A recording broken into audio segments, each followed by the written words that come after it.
In 2024, 26 years after one of the most intriguing disappearances in American university history, a revolutionary investigation using advanced DNA technology finally revealed a truth so shocking that it forced investigators to reconsider everything they thought they knew about the Jessica Brown case.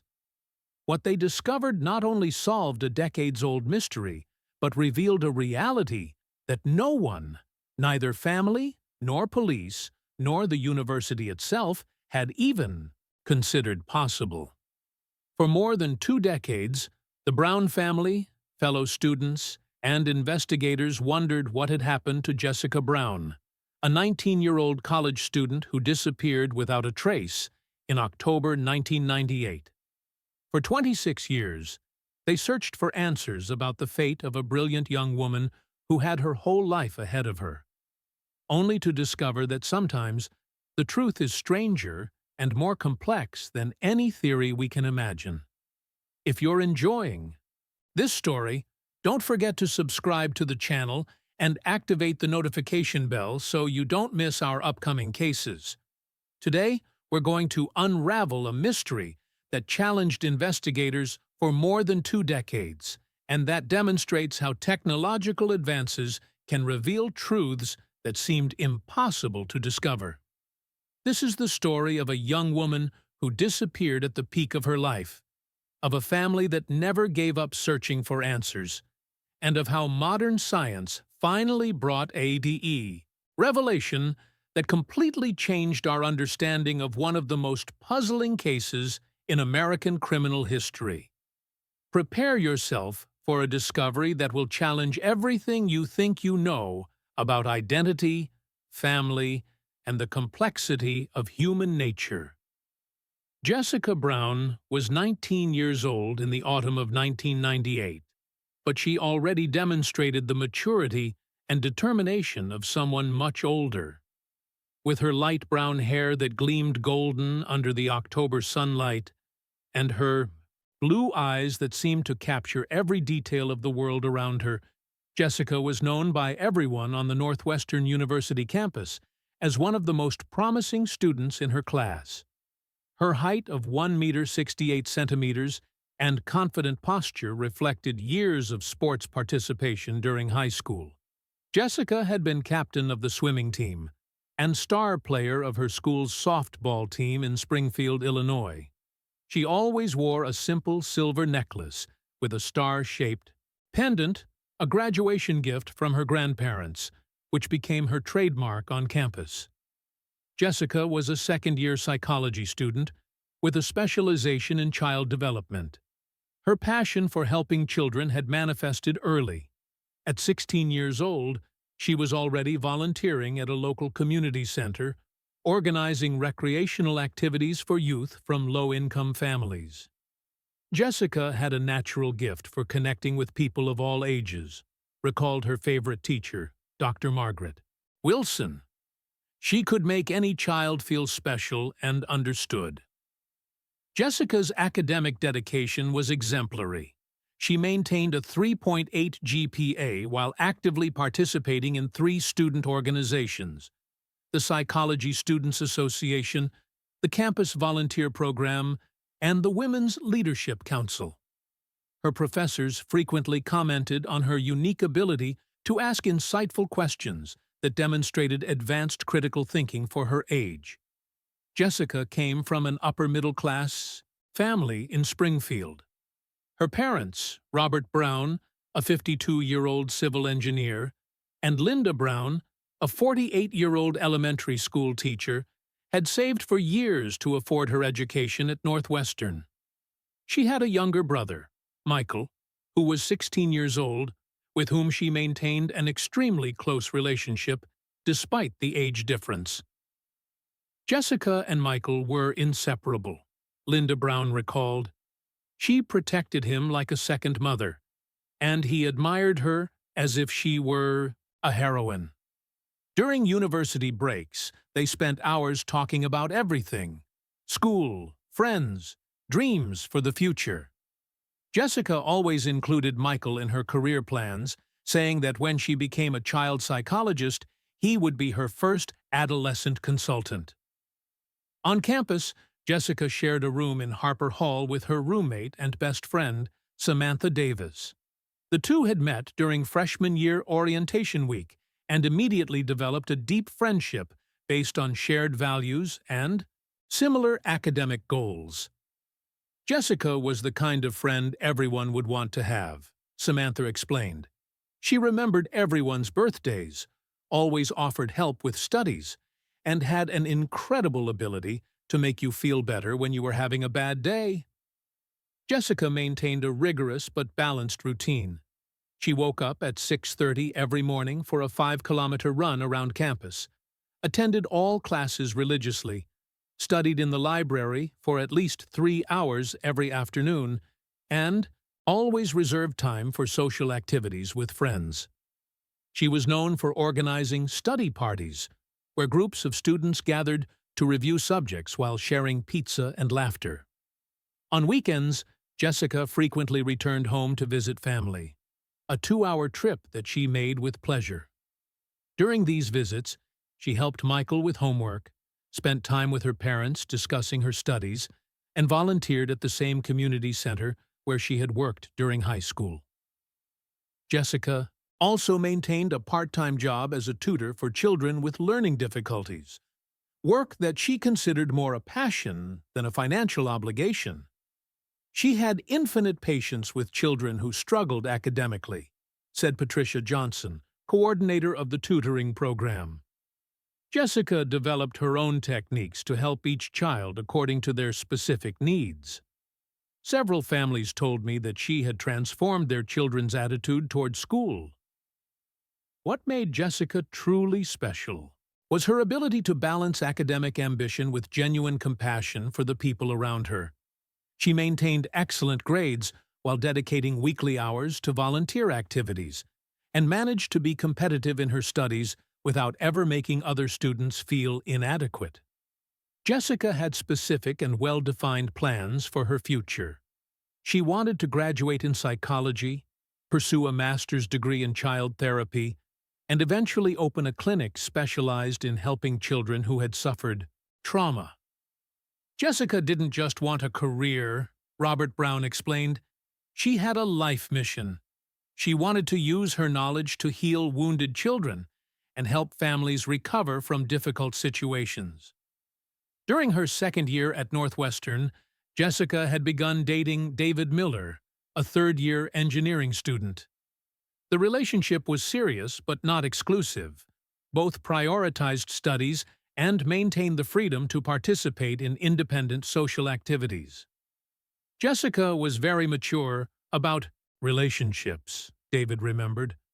She knew exactly what she wanted from life and didn't allow romance to interfere with her academic goals. Jessica was also known for her radical honesty and unwavering integrity. She had never lied to her parents, never cheated on exams, and frequently confronted friends when she saw behaviors she considered wrong. Jessica had a moral compass that never wavered, Samantha observed. If she thought something was wrong, she said so, even if it made her unpopular. It was an admirable quality, but one that sometimes put her in difficult situations. In the days leading up to October 1998, Jessica was particularly excited about the future. She had been accepted into a prestigious summer internship program at the University of Chicago, had received a partial scholarship to help with university costs, and was considering applying for her department's honors program. It was this brilliant, determined, and deeply loved young woman by all who knew her who, on the sunny afternoon of October 12, 1998, was preparing for what should have been another normal day of her promising university life, not imagining that she was about to become the center of a mystery that would challenge investigators for more than 2 decades and that would eventually reveal a truth so extraordinary that it would fundamentally change how we think about identity and family. The morning of October 12, 1998, dawned with the characteristic beauty of autumn in the American Midwest. The temperature was at a pleasant 18 degrees Celsius, with golden and red leaves covering the Northwestern University campus like a natural carpet. It was the last Monday before autumn break, and students throughout the campus demonstrated the mixed energy of those anxious to finish academic obligations and begin a week of rest. Jessica Brown had awakened at 6:30 in the morning, as she always did, for her usual morning run. Samantha Davis, her roommate, remembered perfectly seeing her getting dressed in her favorite blue running shorts and a Northwestern t-shirt that was beginning to show signs of wear after 2 years of frequent use. She was particularly animated that morning, Samantha recalled. Jessica was talking about plans for the break and about a research project she wanted to start the following semester. During her 45-minute run around campus, Jessica followed her usual route that passed through the Lakefront Trail, through the main quad, and back to the dormitory. Several students and staff saw her during the run, waving and greeting people she knew along the way. Jessica always greeted everyone during her runs, remembered Marcus Johnson, a maintenance worker who saw her regularly. She had this radiant smile that brightened anyone's morning. At 8:15, Jessica returned to Harper Hall and took a quick shower before getting dressed for classes. She chose dark jeans, a light green blouse that enhanced her eyes, and her favorite brown boots, a birthday gift from her parents that she wore constantly during autumn. Samantha noticed that Jessica was wearing her usual silver star necklace and had applied a light vanilla perfume that was her characteristic fragrance. Breakfast was shared with Samantha and 2 other close friends, Rebecca Martinez and Lisa Thompson, in the campus main cafeteria. During the meal, which consisted of cereal, fresh fruit, and coffee, Jessica discussed her plans for autumn break, which included spending time with family in Springfield and beginning to research graduate programs. She was particularly enthusiastic about the possibility of doing an internship at Children's Memorial Hospital in Chicago, Rebecca remembered.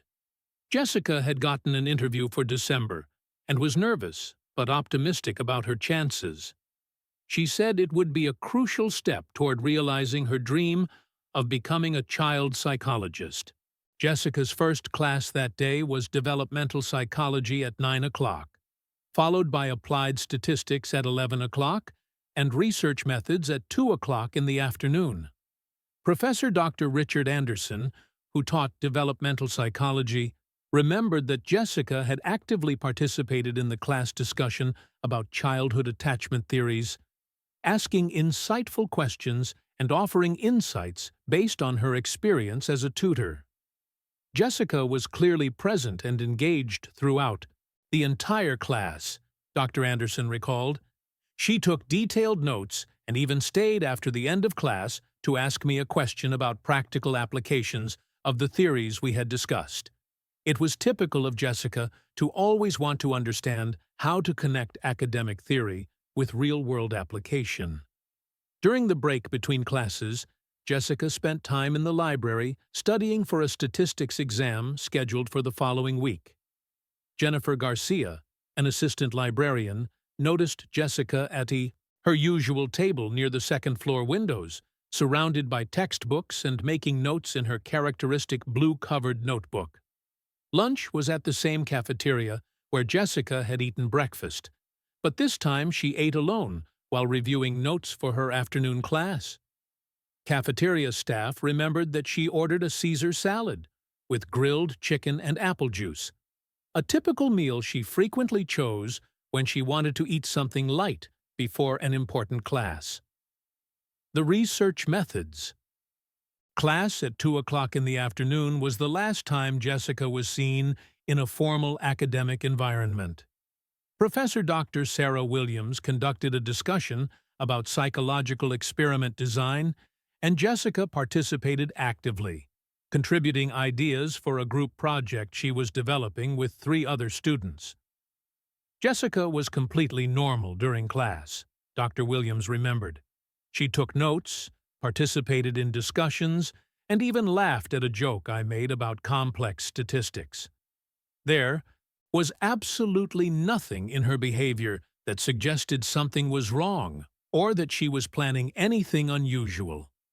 After class, which ended at 3:30 in the afternoon, Jessica briefly met with David Miller, her boyfriend, on the steps of the psychology building. Witnesses saw them talking for approximately 10 minutes before separating, David going to a study group meeting and Jessica walking in the direction of the library. Our conversation was completely normal, David recalled, years later. Jessica mentioned that she had some things to finish at the library before dinner, and we agreed to meet on Saturday when she returned from break. She was cheerful and relaxed, talking about how excited she was to see family. Nothing about our encounter was unusual or memorable in a negative way. At 4 o'clock in the afternoon, Jessica was seen entering the main library by multiple witnesses, including students who knew her and staff who recognized her as a regular visitor. She waved to some acquaintances and headed to her favorite study spot on the third floor, a quiet area with individual tables that offered a view of the central campus.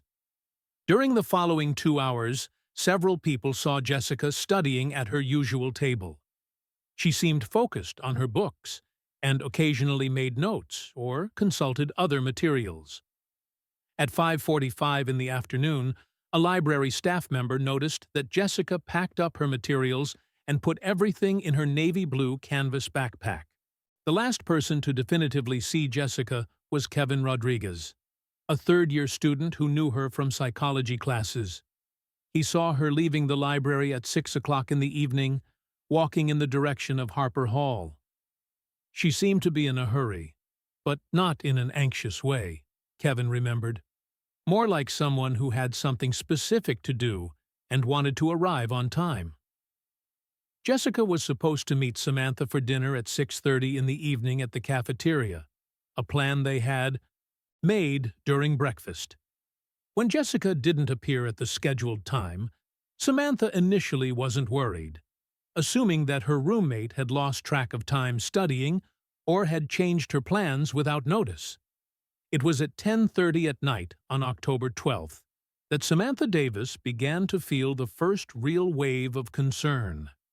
Jessica had missed not only dinner, but also a study group meeting at 8 o'clock in the evening that she had helped organize.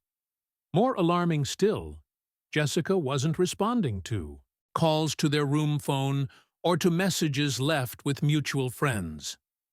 Jessica never, not once in 2 years of being roommates, had missed commitments without notice, Samantha explained. She was obsessively punctual and considerate. If she couldn't attend something, she always called or left a message. When she didn't show up for the study meeting that she herself had organized, I knew something was terribly wrong. At 11:15, Samantha contacted campus security to report that her roommate was missing.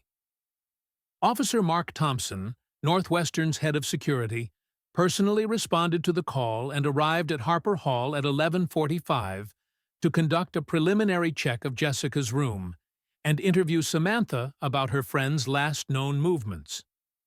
Jessica's room was exactly as she had left it that morning. Bed made, clothes organized, study materials arranged on her desk. More significant was what wasn't there: her navy blue backpack, wallet, room keys, and the autumn coat she frequently wore when temperatures cooled at night.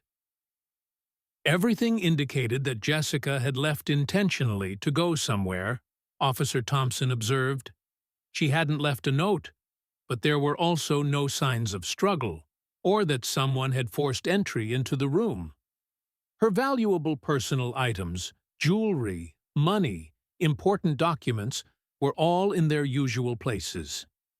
During the first 6 hours of investigation, campus security conducted a systematic search of all academic buildings, libraries, cafeterias, and common areas where Jessica might be. They also contacted local hospitals to check if any young woman matching Jessica's description had been admitted due to accident or medical emergency. At 6 o'clock in the morning on October 13th, when Jessica had been missing for 12 hours, Northwestern University officially contacted Evanston Police to report a missing student. Detective Sergeant Linda Davis was assigned to the case and arrived on campus at 7:30 to begin an investigation that would eventually become one of the longest and most complex in the city's history. Cases of missing university students are relatively common, Detective Davis explained. They frequently involve young people who lost track of time, decided to spend the night with friends without notice, or simply left campus for personal reasons. But Jessica Brown was different.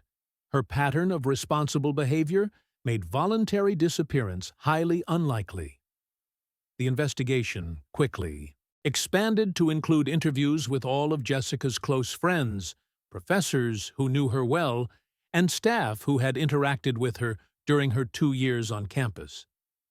Detective Davis also requested phone records, bank statements, and any other documentation that might reveal clues about Jessica's intentions or movements.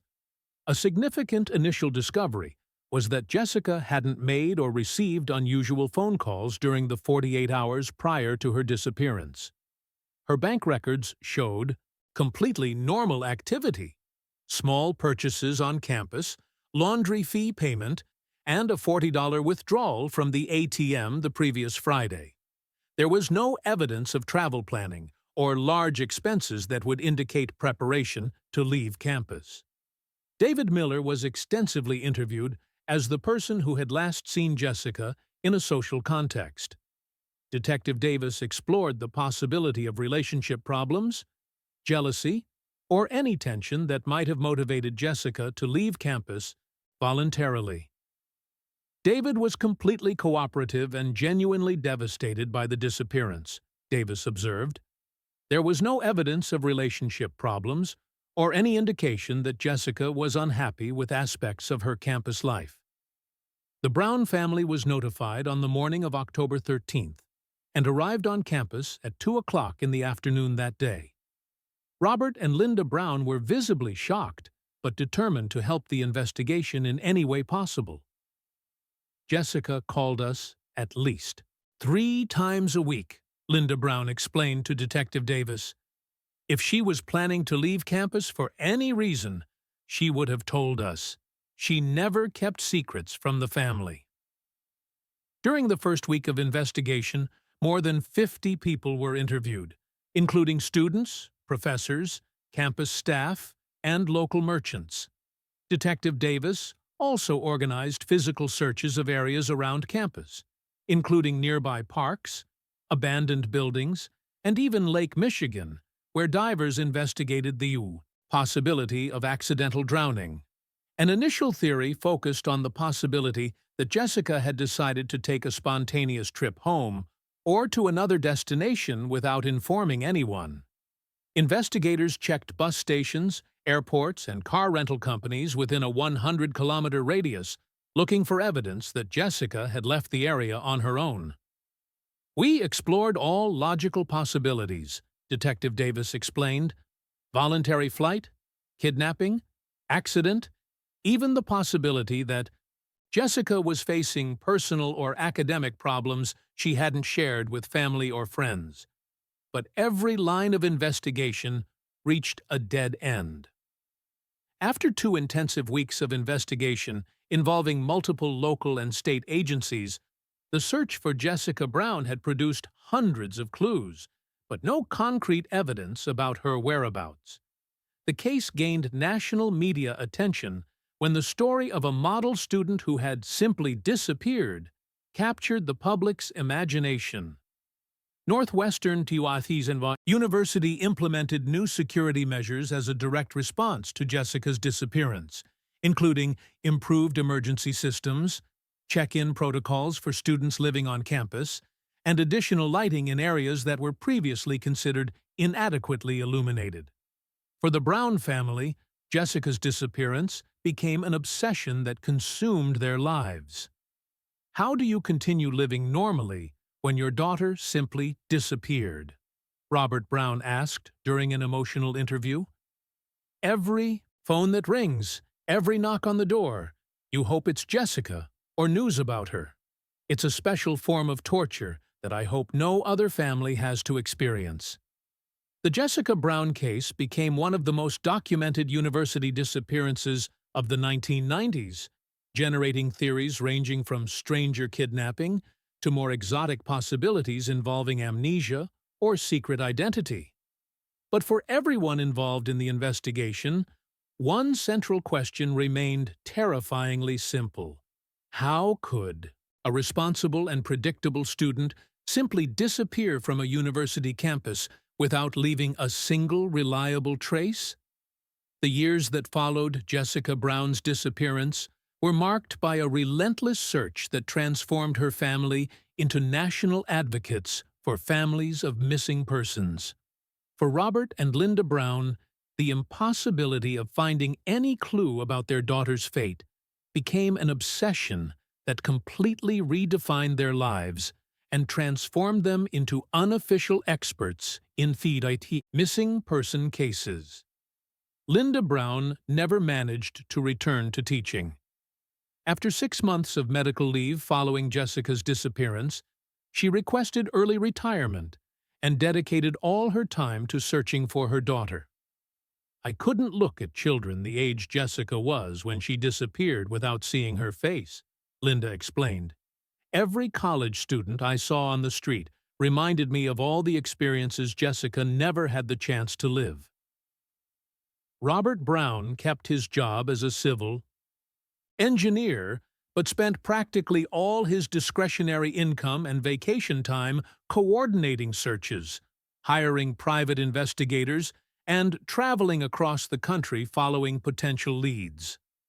During the first 10 years after 1998, he spent more than $180,000 of his savings on search efforts that extended across 23 states.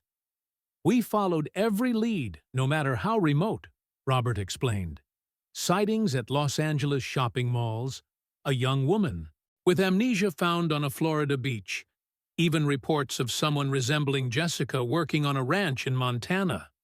Most leads led nowhere, but we couldn't ignore any possibility. The family established the Jessica Brown Foundation in 2001, 3 years after the disappearance. The organization became one of the most respected foundations dedicated to helping families of missing persons, raising more than $850,000 over 2 decades and assisting in locating 47 missing persons, though Jessica was never among them. Michael Brown, Jessica's younger brother, was profoundly impacted by the disappearance. He had changed his career plans from architecture to criminology, eventually becoming a detective in Chicago, specializing in missing person cases. Jessica disappeared when I was 16 years old, Michael explained. It defined the rest of my life. Every case I solve is, in some way, an attempt to find my sister. The official investigation continued active for 12 years, from 1998 to 2010, involving resources from multiple state and federal agencies. Detective Linda Davis worked on the case throughout her career, retiring in 2015 without ever having found conclusive evidence about Jessica's fate. The Jessica Brown case was what taught me humility as an investigator, Davis reflected. Sometimes, despite all resources, technology, and dedication, some people simply disappear without leaving comprehensible traces. Theories about the disappearance evolved dramatically over the years. Initially, investigators focused on conventional possibilities: stranger kidnapping, voluntary flight, or accident. In 2005, when all these theories had been exhaustively investigated, more exotic possibilities emerged. Dr. Patricia Martinez, a psychologist specializing in missing person cases, developed a theory in 2008 that Jessica might have suffered a dissociative episode, a rare psychological condition where people can develop severe amnesia and assume completely new identities. Although extremely rare, we have documented cases of young people who disappeared and were found years later living completely different lives under assumed identities, Dr. Martinez explained. This theory gained credibility when, in 2011, a woman named Jane Doe was found in Portland, Oregon, without memory of her identity or past. DNA tests later revealed that she was not Jessica Brown, but the case demonstrated that dissociative amnesia was a real possibility, though remote. The case gained renewed national attention in 2008 when it was featured on the program Unsolved Mysteries, and again in 2015 in a Discovery Channel documentary series. Each media exposure generated hundreds of calls from people reporting sightings or offering theories, but none led to concrete evidence. We received more than 3,000 leads over 26 years, explained Detective Captain Sarah Johnson, who took over the case after Linda Davis's retirement. Each one was meticulously investigated. We had sightings in all 50 states, 3 different countries, and even people claiming to be Jessica contacting police. But no lead ever produced verifiable evidence. Northwestern University never forgot Jessica Brown. In 2008, 10 years after her disappearance, the university established the Jessica Brown Memorial Scholarship for psychology students interested in helping traumatized children. A commemorative plaque was installed in Harper Hall, and her former professors frequently mentioned her dedication and promise during classes. Jessica became a legend on campus, said Dr. Richard Anderson, her former developmental psychology professor. Current students frequently ask me about her. Her story serves as a reminder of how precious and fragile life is, and how we should value every moment we have. The case's impact on university security was lasting and significant. Northwestern and hundreds of other universities implemented improved security systems, including identification cards with tracking chips, mandatory check-in protocols for students, and emergency communication systems that can instantly alert the entire campus about dangerous situations. Samantha Davis, Jessica's former roommate, became a university counselor specializing in helping students facing personal crises. Jessica's disappearance taught me that we never really know what's happening in someone's life, Samantha explained. My work now is to ensure that students have someone they can talk to before problems become crises. In 2018, 20 years after the disappearance, Jessica Brown was officially declared dead by an Illinois court. The decision was devastating for the Brown family, who had maintained hope for 2 decades. "Legally, she's dead," Linda Brown said, through tears. But a mother never stops hoping that her daughter will come home. The legal declaration of death allowed the family to finally hold a memorial service for Jessica. More than 400 people attended, including former classmates, professors, investigators who had worked on the case, and families of other missing persons who had been inspired by the Brown family's determination. Detective Lauren White had taken over the cold case of Jessica Brown in January 2024 as part of a state initiative to re-examine unsolved cases using advanced forensic technology. At 34 years old, White was a specialist in DNA analysis and had a reputation for solving cases that other investigators considered impossible. What she discovered about Jessica Brown would fundamentally change the understanding of one of the most famous cases in American criminal history. When I began reviewing Jessica Brown's file, I was impressed with the quality of the original investigation, White explained. Detective Davis and her team had been meticulous, followed every lead, explored all obvious possibilities, but they didn't have access to the technologies we have today. White decided to focus on physical evidence that had been collected but never fully analyzed due to the technological limitations of 1998. Among these items were hair strands found on Jessica's pillow, toothbrush that she had used on the morning of her disappearance, and saliva, samples from a cup she had used during breakfast. Using next-generation DNA sequencing techniques that didn't exist in 1998, White sent the samples to the most advanced state forensic laboratory in March 2024. Preliminary results arrived in 2 weeks and were so unexpected that White requested additional tests to confirm what seemed impossible.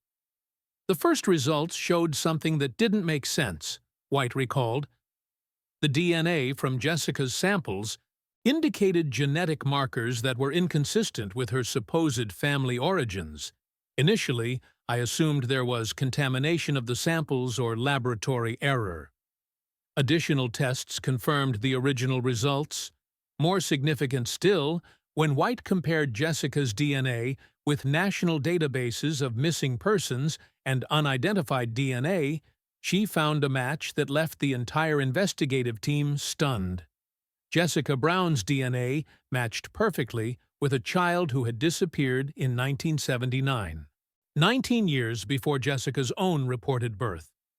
The missing child was Michelle Allen, a 2-year-old girl who had been kidnapped from a shopping center in Detroit, Michigan, and never found. When I saw the DNA match, my first reaction was total disbelief, White explained. How could Jessica Brown, supposedly born in 1979, have the same DNA as a child who disappeared in the same year? The implications were so extraordinary that I needed several independent confirmations. White immediately expanded the investigation to include genetic analysis of the Brown family. When she compared Robert and Linda Brown's DNA with Jessica's samples, she discovered they were not biologically related. Jessica Brown had lived 19 years believing she was the daughter of people who were actually genetic strangers. The investigation revealed that Jessica Brown was, in fact, Michelle Allen, the 2-year-old child who had disappeared in Detroit in 1979. Somehow, she had been raised by the Brown family since childhood, apparently without knowledge of her true identity or origin. The discovery completely transformed our understanding of the case, White explained. Jessica hadn't disappeared in 1998. She had been a missing child who was hidden for almost 2 decades. Her disappearance from Northwestern was probably related to the discovery of her true identity.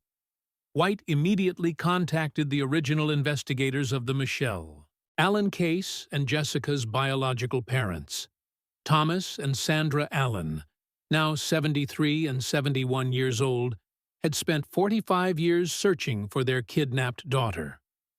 When the phone rang and Detective White told me they had found Michelle, I thought I was dreaming, Sandra Allen said. 45 years waiting for that call.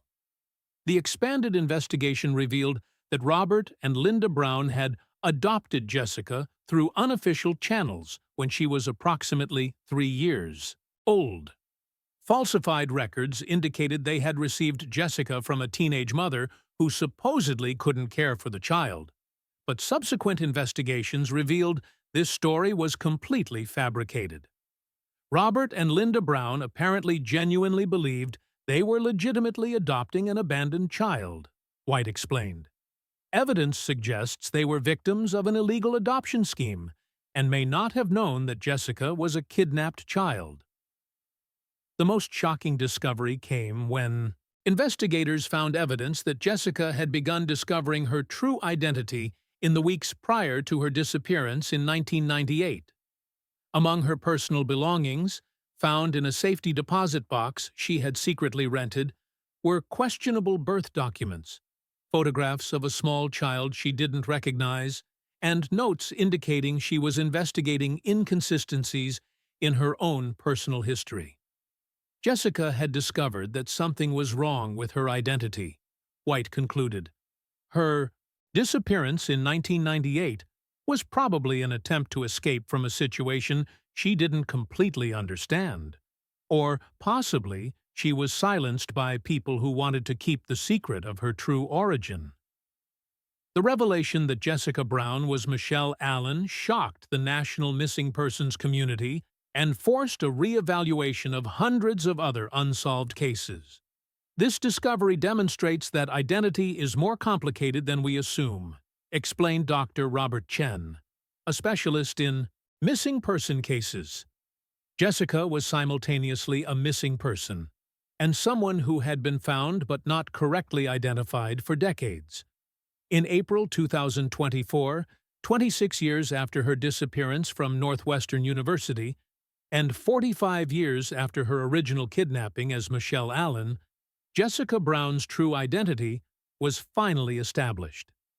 The discovery opened new lines of investigation about her 1998 disappearance and raised profound questions about how many other missing persons might be living under false identities without knowledge of their true origins.